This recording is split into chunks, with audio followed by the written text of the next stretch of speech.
जो फोर्स గా మార్చడం అనే ఒక ట్రాన్స్ఫర్మేషనే సక్సెస్. వాడి అయిష్టాన్ని, వాడికి నాలెడ్జ్ లేని మనసుని, వాడి తెలివితనాన్ని మనము తెలుసుకునేటట్టు చేసి, వాడికి ఇష్టం కలిగించి, వాడికి దాని మీద ఆసక్తిని పెంచి, దానిలోకి వాడి మనసును దూరేటట్టు చేయగలగడమే ప్లెజర్ ప్రాసెస్ ఫోర్స్. అంటే నీ కస్టమర్ని ఒక పెయిన్ ఫోర్స్ జోన్ నుంచి ప్లెజర్ ఫోర్స్ జోన్కి మార్చడాన్నే సక్సెస్ అంటారు. సక్సెస్ అయినప్పుడు మనలో ఏముంటుందంటే ఎక్సైట్మెంట్. ఏముంటుంది? వా అయిందిరా, ఎట్టా పట్ట వాడితో ఒకటి ఏం చేశాను అర్థమైంది. ఇంటికి వచ్చి అన్నం తింటా, ఏమై ఇవాళ ఒకటి చేసేసా, ఎంత ప్లెజర్ ఎక్సైట్మెంట్ ఉంటాడంటే. ఫస్ట్ పాలసీ సార్, వాడంతా ఈ 25 లక్షల ఇన్కమ్ వచ్చేవాడికి కూడా ఆనందం ఉంటుంది. వాడు అది ఎప్పుడో చూశాడు, వీడికంటే బాగా చూశాడు. కానీ వాడు వీడికి అయినప్పుడు ఉన్న ఆనందం ఉంటుందని భలే ఉంటుంది. నేను ఉండే బిల్డింగ్ దగ్గర ఆదూరి రియల్ ఎస్టేట్ అని ఒకటి ఉంటుంది. అందులో మార్కెటింగ్ పోయే పిల్లలు వచ్చి గురించి దండం పెట్టుకుంటాను, డ్రెస్సింగ్ సీన్ ఉంటాయి.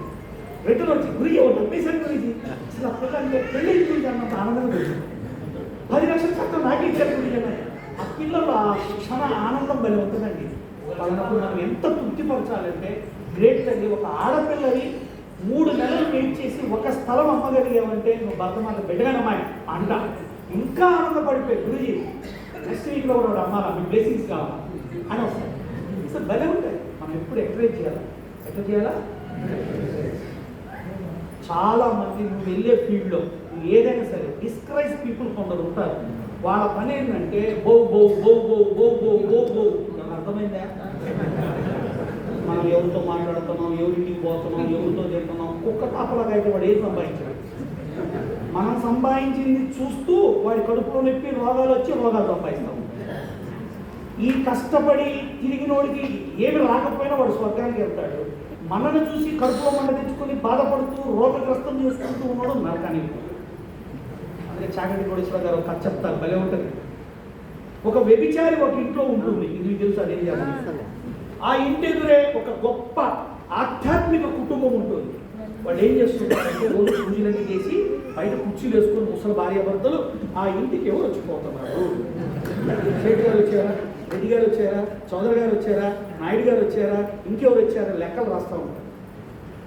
వాళ్ళందరూ లెక్కలు చూసినాడు నరకానికి పోయాడు.